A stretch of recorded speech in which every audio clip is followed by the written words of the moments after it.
სამი ნიშანი მეგობარო იმისა, რომ უკვე ალფაბეტების ტყვეობაში ხარ და თუ არ გაჩერდი, ალბათ 99%-იანი ალბათობით მოხვდები ფსიქიატრიულ კლინიკაში.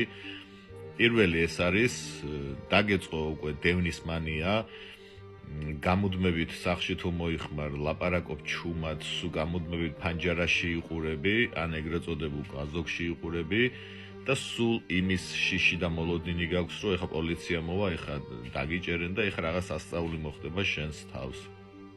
მეორე მეგობარო, რაც არის უკვე მეორე ეტაპი, რაც რთულდება, ეს არის მხედველობითი, მოკლედ მოლანდებები, სმენითი, მოკლედ მოლანდებები, გონია რომ შენ სახლში ვიღაცეები დადის, ან პირობითად რაღაც ხეზეზის ვიღაც და გიღებს კამერას, ასევე ხმები გესმის, თითქოს სხვა ოთახში ვიღაც საუბრობს, მაგრამ შედიხარ და მან არავინ არ არის და მოკლედ ეს ნელ-ნელა იწყება, რომ აი ფსიქიკას მოკლედ მიყავხარ იქამდე, რომ აი ჭუიდან გადაგიყვანოს და შეგშალოს.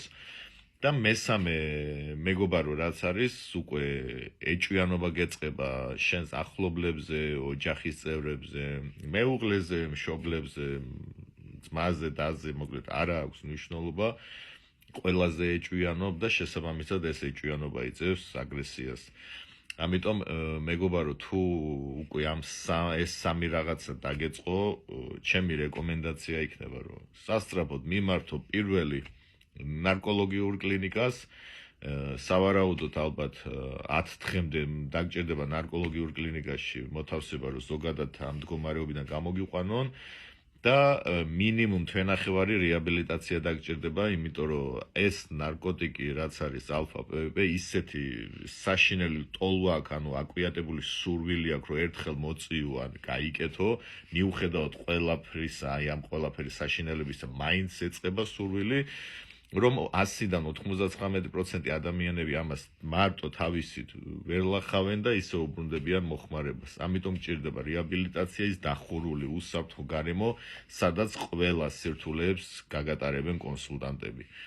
ასევე ეს ვიდეო ოჯახის წევრებისთვისაც სასარგებლო იქნება, თუ ამჩნევთ, რომ თქვენ ოჯახის წევრებს უკვე ეს სიმპტომები აქვს, ანუ დევნის მანია, მოლანდებები, სმენითი მოლანდებები, ეჭვიანობა ოჯახის წევრებზე, უკვე პიკზე არის მეგობრებო თქვენი ოჯახის წევრი მოხმარების და დიდი ალბათობით ან ფსიქიატრიულში მოხდება და წარმოუდგენელი დროით კაციშვილმა არის რამდენი ხანი დაჭირდება მდგომარეობიდან გამოსვლა, ან შეიძლება თვითმკვლელობითაც დაასრულოს, იმიტომ რომ ფანჯრიდან ხდებიან, თითქოს ვიღაცა მოძდევთ, აივნიდან ხდებიან.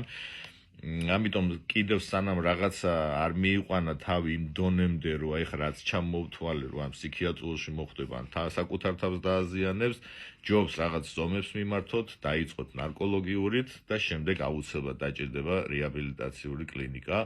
ამას გეუბნებით ასობით ადამიანის გამოცდილებით, ვინც მე პირადად ნანახი მყავს და მუშაობს ეს ორადორის შემთხვევა, რომ ადამიანმა დაიწყოს გამოჯამთელება, პირველი ეს არის ნარკოლოგია, მეორე ეს არის რეაბილიტაცია. სამწუხაროდ ისეთი საშინელი ნარკოტიკია, ამ ნარკოტიკს ადამიანი უბრალოდ ესე დამოუკიდებლად და თვითნებურად ვერ უმკლავდება. დიდი მადლობა, მე ყველას გისურვებთ მშვიდ დღეს.